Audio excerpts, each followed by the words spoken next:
mesmo assim, eu falei, fizeram um carnaval em cima de joias comigo. Tá? A lei diz que essas joias personalíssimas são dos respectivos presentes. O que é personalíssimo? É um colar, um independente relógio, do valor? Um relógio. Não, independente do valor. Não diz o valor na lei. Não. Daí o TCU, a questão de poucas semanas, diz que independe do valor do presente. Por exemplo, um conjunto de joias que eu recebi, a imprensa começou a falar que valiam 16 milhões, daí caiu para 5 milhões. Para mim é muito dinheiro. Isso foi entregue. Tudo que o Supremo, Polícia Federal, pediu para mim, tudo foi entregue. Está tudo lá ou está na PF, ou está na Caixa Econômica Federal. Então a decisão agora não tem mais o que discutir. Até porque a decisão foi em cima do relógio do Lula. Ele usava um relógio caríssimo, né? E ele falava que tinha recebido do Jacques Chirac.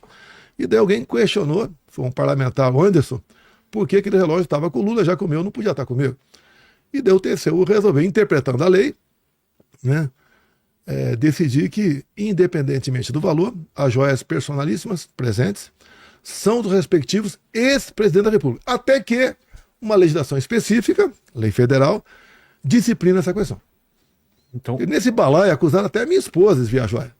Ela recebeu um conjunto, ela não estava presente, foi um ministro que foi lá para os Emirados Árabes, recebeu um conjunto para entregar para ela, outro para entregar para mim.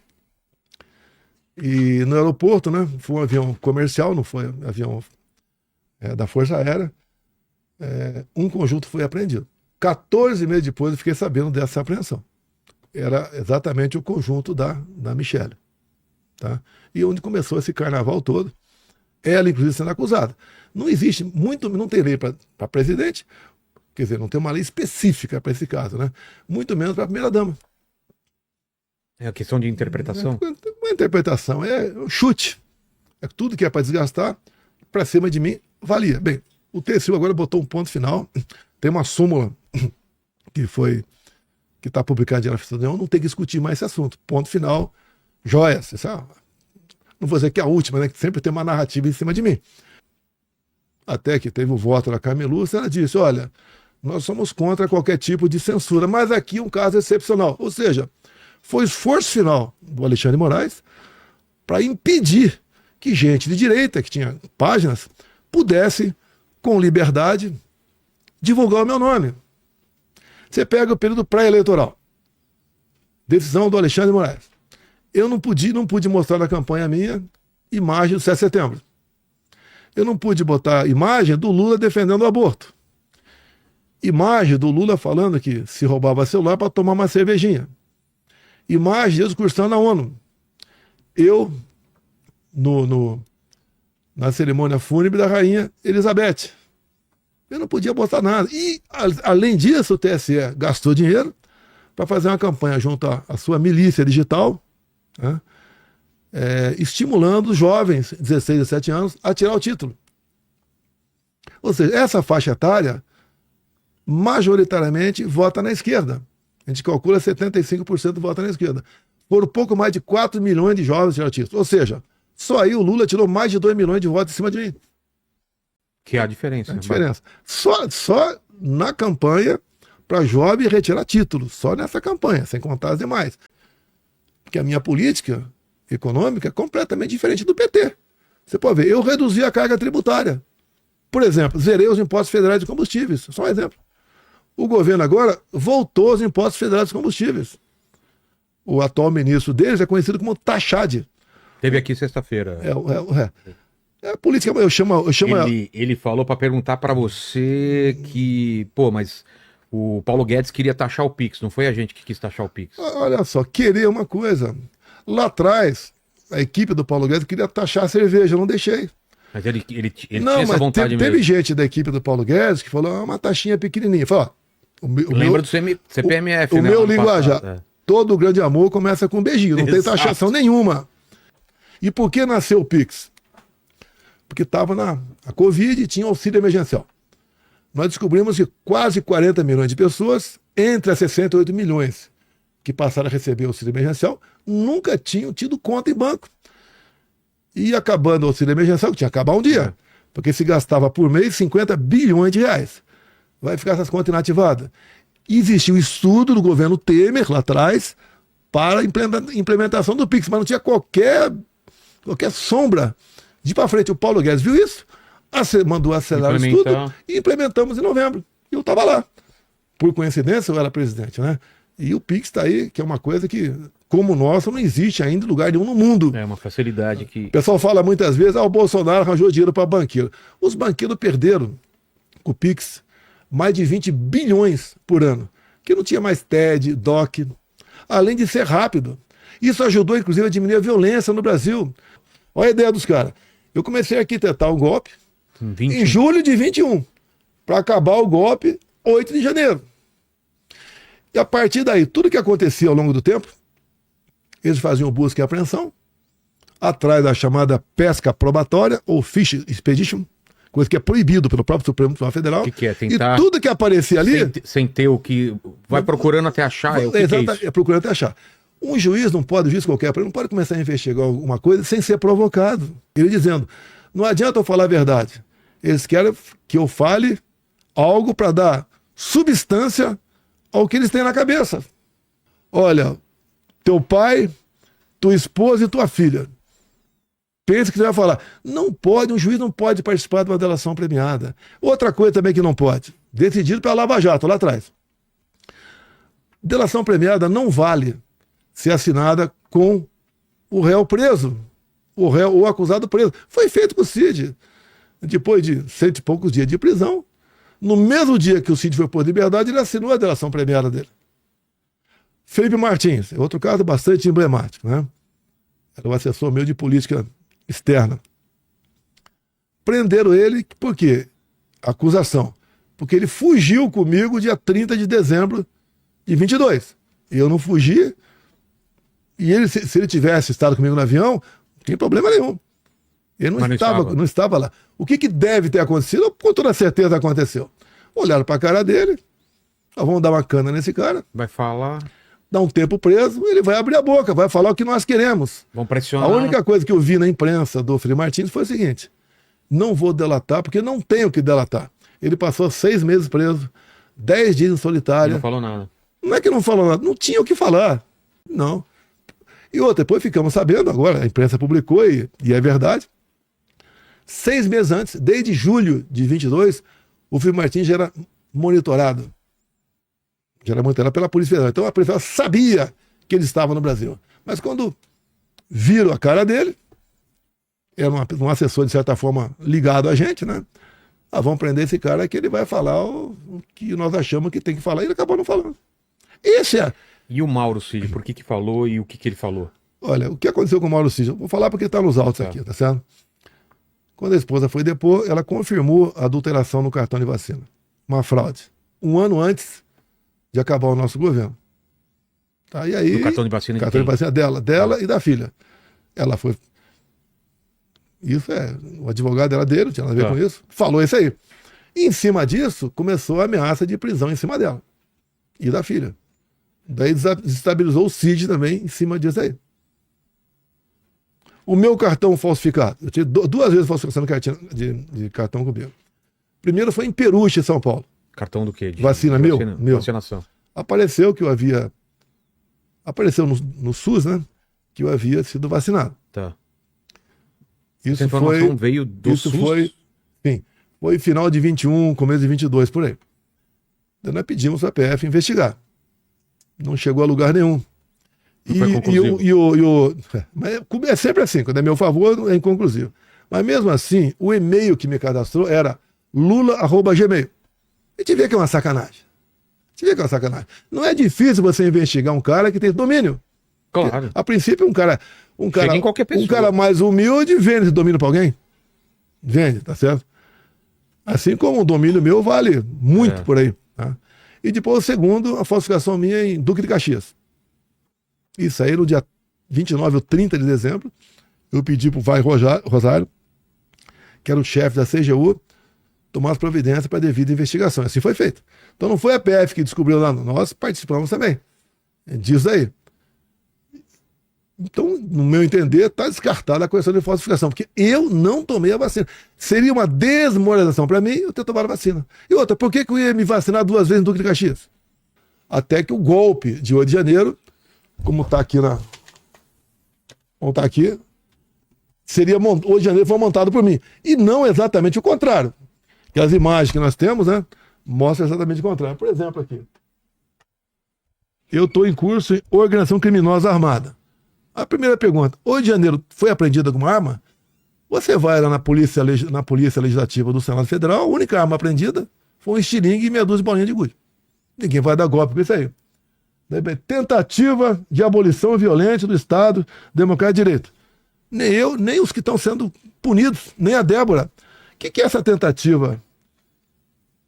Você não vai dar golpe num domingo, tudo armado por eles, para simular isso que está sendo acusado agora aqui, semelhante, eu digo semelhante, porque não é igual, ao 6 de janeiro dos Estados Unidos. Porque quando houve o 6 de janeiro do Capitólio, o Trump ainda era presidente. E acusaram da mesma coisa. E eu vou dar um golpe quando? 8 de janeiro. Eu troquei os comandantes de força em dezembro. Os comandantes, eu nomeei em dezembro pro Lula. Se eu quisesse tentar fazer alguma coisa, seria antes. E não depois que entreguei tudo para ele. Eu estava nos Estados Unidos. Dei 3 tuitadas naquele 8 de janeiro condenando o que aconteceu. O que você lembra dos tweets? Eu tenho live minha de 30 de dezembro falando ao pessoal: olha, dia 1º não vai acabar o mundo. Vamos continuar com tranquilidade. Tá? Dia 2 de janeiro, eu fiz um pronunciamento à nação, com toda a imprensa presente. Quando eu falo lá, ainda vou sentir saudade da gente. Mas esse daqui... Porque hoje é 8. Ao longo do meu mandato, sempre estive dentro das 4 linhas de Constituição, respeitando e defendendo as leis, a democracia, a transparência e a nossa sagrada liberdade. Vou responder. Tá. Como é que começa o estado de sítio? O presidente convoca os conselhos da República e da Defesa. Eu convoquei algum conselho?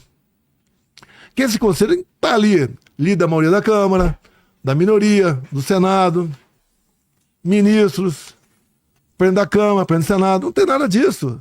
Então não existe a conversa de estado de sítio. Porque o primeiro passo do estado de sítio não é o decreto. Você manda a mensagem para o Congresso depois de ouvir os conselhos, pedindo autorização para decretar o estado de sítio. Baseado em quê? Em considerantes. Quando se fala em minuta de golpe, por que o Supremo, que o Alexandre de Moraes não mostra a minuta de golpe? Para se dar golpe, ninguém bota nada no papel. Cadê a minuta de golpe? Mostra, pô. O próprio atual ministro, José Múcio, o próprio José Múcio, na defesa, no Roda Viva de poucos meses, ele falou que não foi golpe. Golpe é povo, sim, tem povo, tem força armada, tem tanque e tem uma liderança. E tem alguém financiando. No meio do caminho, a PF achou... Eu tinha na minha economia mais ou menos 800 mil reais. Tá. Total da minha vida toda, 800 mil reais. E eu transformei em dólar no Banco do Brasil e depositei no BB América, porque eu fui para os Estados Unidos e não sabia quando ia voltar. A PF... Você vai para os Estados Unidos quando? Eu fui dia 30 de dezembro e voltei final de março. De 22, voltei final de março de 23. A PF divulgou... Essa turma da PF do Alexandre de Moraes divulgou que era a grana do golpe. Você vai dar golpe com 140 mil dólares. Não, eu acho outro, que... E vai botar nos Estados Unidos a grana. E dá para... É muito inteligente. Dá para 10 minutos de golpe essa grana aí. 10 minutos de golpe. Então não tem cabimento as acusações que fazem contra mim. Meus advogados já pediram, por exemplo, a planilha, a minuta de golpe. Como pediram também, porque a delação premiada, ela tem que ser gravada. Desde a sua qualificação até o finalmente daquele dia. Acabou a oitiva hoje. Não é só a hora que ele está respondendo. Quando o Cid fala que ele toda hora parava o depoimento e pressionava para ele falar o que eles queriam, nós pedimos os vídeos de toda a delação do Cid. E não tem? Não entregaram ainda. Tá. Entregaram um calhamaço de coisa, né? Mas tudo foi gravado. Tem que ser gravado. Isso não vale, meu Deus do céu. Não vale. Tem um lapso de tempo, não vale. O que foi vazado aí foram recortes. O que foi vazado para o pessoal saber? Não, os recortes. Daquela reunião... Os recortes é o produtor Alexandre de Moraes, ameaçando o Cid, a tua esposa, a tua filha. Isso tem. Isso ele vazou. Só isso aí já é motivo para anular a delação. Compare Paulo Guedes com Haddad. Não dá para comparar. Compare o atual ministro da Infra com o Tarcísio.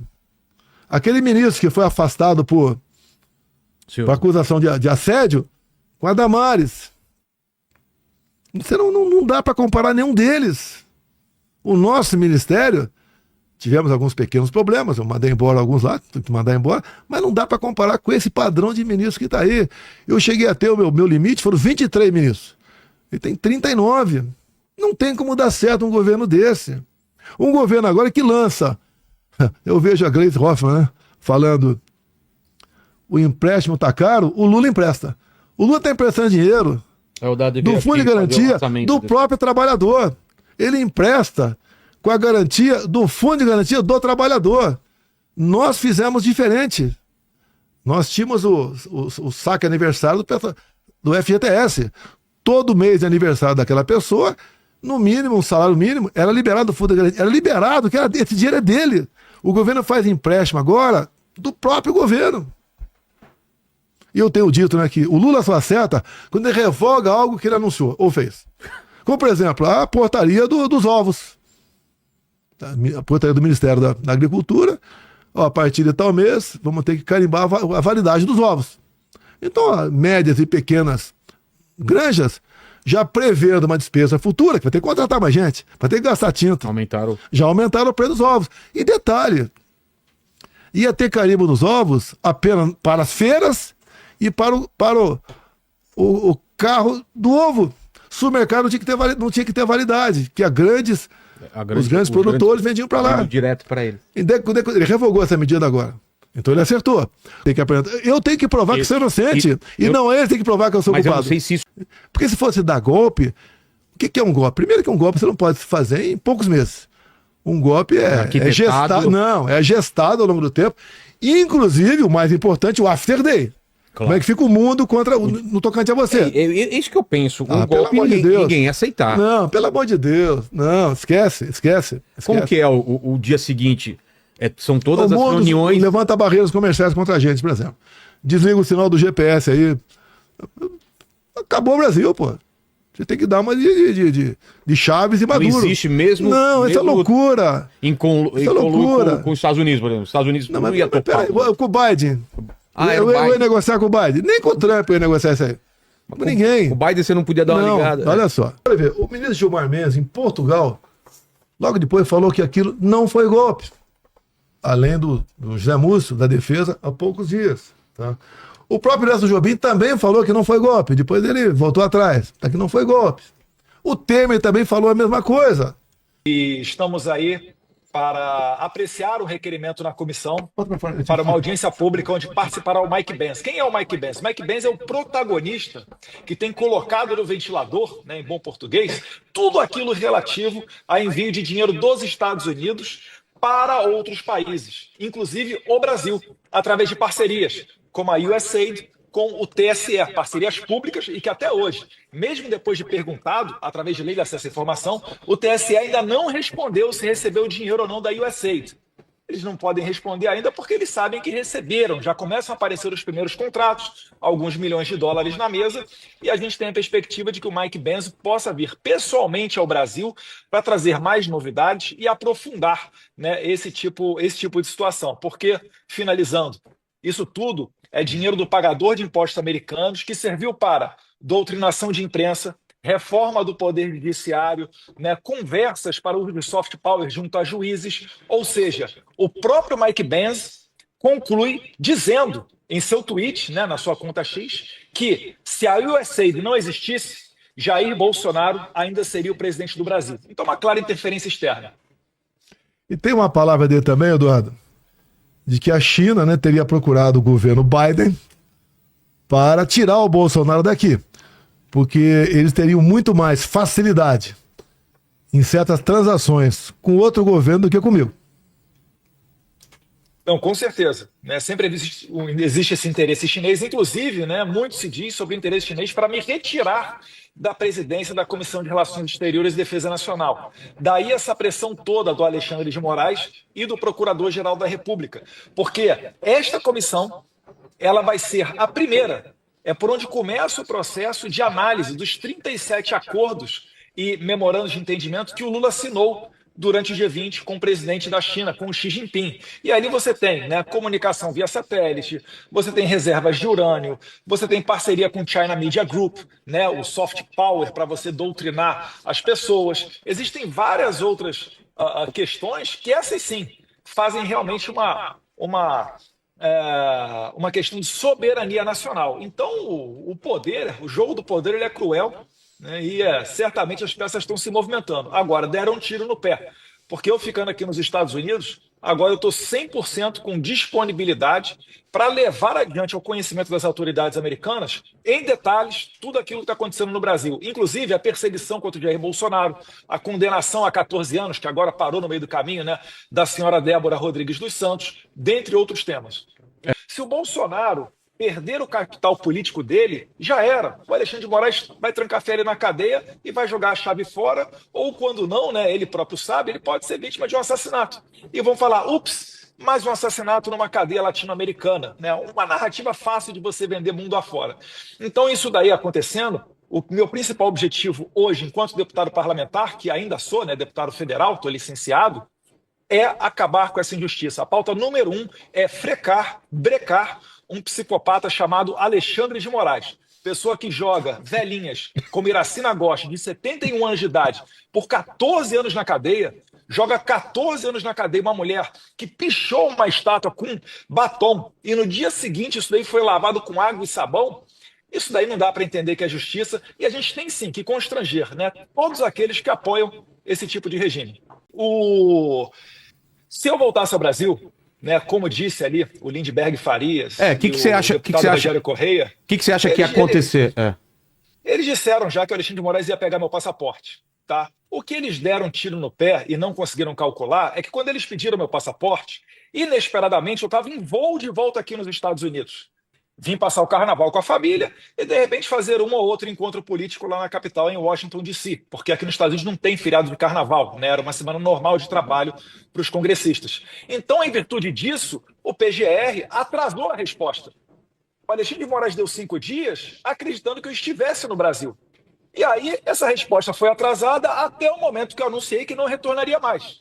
Porque eu acho que eu sou muito mais importante aqui nos Estados Unidos, onde eu, devido à relação que eu tenho feito aqui há mais de 6 anos, consigo chegar a certas autoridades que, com todo respeito, outros deputados federais ou até senadores não conseguem chegar apenas com o título de parlamentar. Então, tendo conhecimento dessa necessidade, sabendo que retornando ao Brasil iam me colocar um cabresto e não me deixariam mais sair do país, eu me dediquei agora 100%, né, a essa causa aqui de tentar colocar um freio no ímpeto desses ditadores.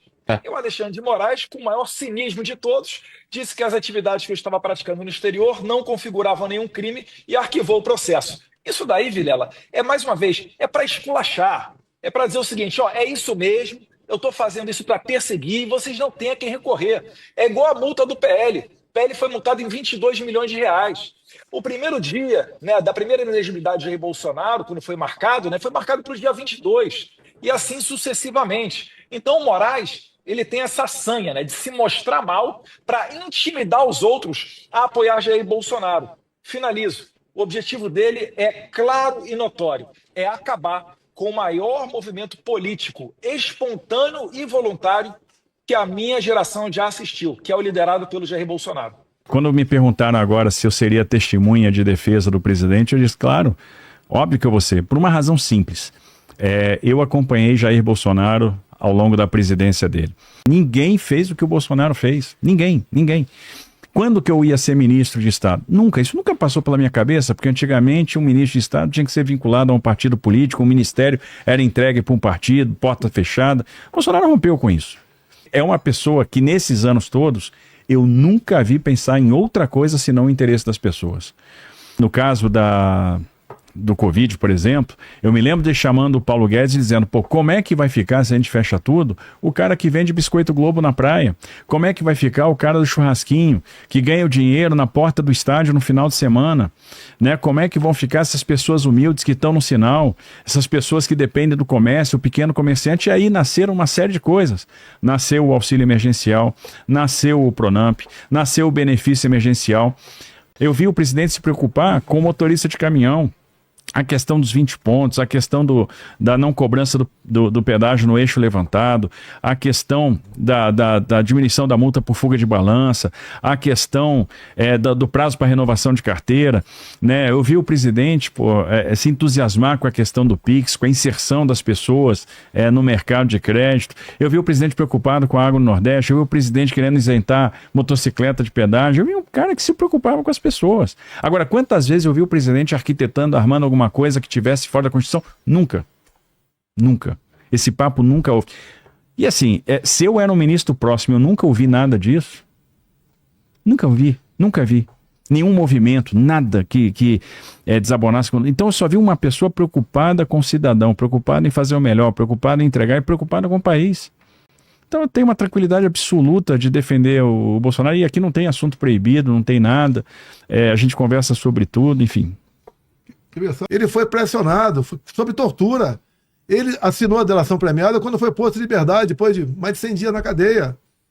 Por que fizeram essa maldade? Porque queria atingir a mim. Então você falou que eu tenho contra você. Não, eu trato com isenção aqui, não entro dentro, trato com isenção. De novo, tive a oportunidade de conversar sozinho com ele na Alvorada, eu, um cara próximo, nunca me falou nada, nunca cogitou nada, porque não existia nada. Agora, nomeou o chefe da Casa Civil para conduzir uma transição. No finalzinho do mandato, gravou uma live dizendo, olha, o mundo não vai acabar dia 1º de janeiro, e foi palavra do presidente, e na sequência a gente vai se estruturar para garantir as reformas, vamos continuar andando, vamos continuar defendendo o país, né? Então, já dizendo, olha, vamos sim estruturar uma oposição, vamos sim fazer uma oposição, vamos sim defender as reformas, vamos sim defender as conquistas, defender o legado, e vamos pensar já 2026. Um golpe tem que ser gestado, você não pode achar uma companheira hoje e ter um filho no mês que vem. Tem que pegar no mínimo 7 meses. Um golpe é a mesma coisa. Tem que ter contato no parlamento, na imprensa, classe empresarial, fora do Brasil. Todas as Forças Armadas envolvidas, todas, sem exceção. O Rio de Janeiro, o militar estava de férias. Eu já havia nomeado 2 comandos de força em dezembro. Eu vou dar golpe no Rio de Janeiro, lá da Disney, eu estava lá fora. Outra coisa que chama a atenção, o presidente nomeou os comandantes de força escolhidos pelo novo governo no mandato dele. Ninguém dá golpe. O que é um golpe? É algo fora da Constituição. Da Débora. Vamos falar dela. A Débora é uma pessoa normal. Cabeleireira. Uma cabeleireira. Ele é casado, o marido é pintor. Mora aqui no interior de São Paulo. E estava lá nesse dia. E naquele dia, ela pegou o batom e pintou lá. Aquela loucura que aconteceu. Ela não quebrou nada. Assim como tem muita gente condenada, não tem uma imagem quebrando nada. Está em curso nesses crimes aqui. Mas golpe tem que ter tropa, tem que ter arma, tem que ter uma liderança. E não tem. Vasculhar o telefone a vida de todo mundo. Se tinha alguma mensagem minha estimulando alguma coisa. Mas não, eu acho que em relação a ela, eu acho que teve até um efeito negativo até, né? Porque 14 anos, 30 milhões, né, de multa e tudo mais, acho que pegou... Tem pessoas até da esquerda achando que foi exagerado, né? Mas você se sente... Tô falando em porcentagem, de 0 a 100. Você se sente responsável por isso? Zero. Zero? Nem zero. Enquanto eu fui presidente, fizeram vários movimentos de rua. Eu tô falando pelo seguinte, né? Se tivesse uma máquina do tempo, assim, pudesse ter voltado pelo amor de Deus, de aceitar o resultado, passado a faixa. Jamais eu passaria a faixa para um... Mas você não acha que isso deixaria o clima, essa temperatura mais baixa? Não, o Figueiredo também não passou a faixa pro Sarney, tá certo? Não tem nada a ver. Isso aí é jogada política. E eu jamais vou passar faixa para um cara que saiu que foi tirado da cadeia porque tinha interesse de botar na cadeira presidencial. Quem tira um cara da cadeia? Anula 3 condenações para ele fugir da lei da ficha limpa. Passava tudo. Eu era acusado de tudo. Xenófobo, genocida, acho que racista. Teve uma ajuda do TSE para ele. O TSE pesou na mão do Alexandre de Moraes. Pesou. Sim. Por que eu não podia mostrar? Coisa que eu nem pensava em mostrar, era proibido. E que, na tua opinião, acabou influenciando no resultado da eleição, que foi apertado. Me chamava de genocida, por exemplo. De racista, de homofóbico. Eu não podia fazer um programa para rebater tudo isso aí, que é fácil você atingir os outros, então, o difícil é desfazer aquilo. Eu não podia mostrar o Lula, a imagem do Lula defendendo aborto, que pesa para a sociedade brasileira. O Lula defendendo roubo de celular para tomar cervejinha. Eu queria mostrar uma imagem rápida do Lula no Irã, em 2009. Pouca gente, lógico. Algumas pessoas, isso é interessante isso aqui. Ele estava defendendo o Irã em 2009, junto a Ahmadinejad, que o Irã podia enriquecer urânio acima de 20%. Que seria para fins pacíficos. Então, o Irã sempre disse que o sonho do Irã é varrer Israel do mapa. É para mostrar certas verdades. Não podia mostrar nada. Agora, eu, na reta final, tive 1,5 milhão de inserções de rádio que sumiram. Que não apareceram em lugar nenhum. Você viu alguma parte de esquerda sendo derrubada? Você não viu. Do governo Temer, até o final do meu governo, baixou em quase 30% o número de mortes por arma de fogo no Brasil. Então, Deus, você não viu violência mais no campo. Você não viu o MST agindo. Um deles fala da liberdade de expressão, que sem ela não existe democracia. E eles sabem que o Bolsonaro é um ator muito forte, é um cara que, se for para eleição hoje, vai ganhar a eleição. Não tenho dúvida disso. Hoje, muita gente que fez o L lá está desencantada, está decepcionada. Então, todo mundo está vendo o rumo que o país está tomando. A gente vai estar junto do Bolsonaro até debaixo d'água, né? Então, eu costumo dizer, se eu sou tão culpado assim, por que não seguir o devido processo legal? Tá? É inegibilidade minha. Por que me reuni com embaixadores? Abuso de poder político? Subir no carro de som do Ciro Malafaia, abuso de poder econômico. Foram essas duas coisas? Só essas duas coisas. Mas eu defendo o voto impresso desde 2012. Na Venezuela, você só descobriu que teve fraude por causa do voto impresso. Foi a primeira vez no ano passado que teve eleições com voto impresso lá na Venezuela. E por que teve? Foi imposição norte-americana para poder comprar petróleo da Venezuela. E tinha que ter voto impresso. E daí o Maduro se reuniu lá com Capriles, Maria Corina e resolveram.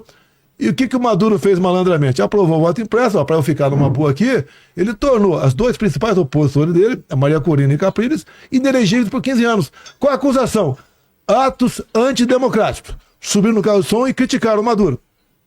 Você está vendo alguma semelhança com o Brasil? Aqui tudo está tentatório contra a democracia. Você criticar uma instituição, como disse um líder do petista há poucos dias aí, é atentar contra a democracia.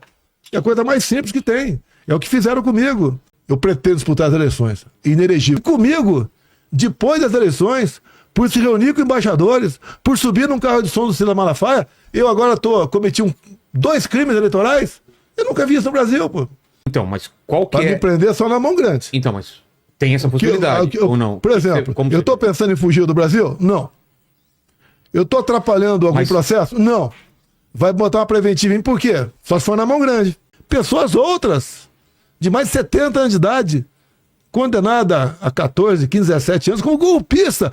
Qual o poder dessas pessoas dar um golpe, meu Deus do céu? Não tem cabimento, forçação de barra. Não tem cabimento esse enquadramento aqui. Eles querem constrangimento para a corte também, a forma como foi conduzido. O Lula, desde quando assumiu, ele chama o agro de fascista. Eu não sei o que ele quer dizer com isso aí, não sei. Tá? Ele não combate invasões de terra. Outra coisa que eu perguntei pro Haddad é se o Lula saía como candidato para 2026 e ele falou que não tem plano B.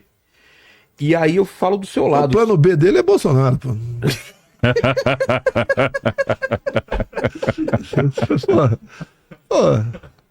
No fundo...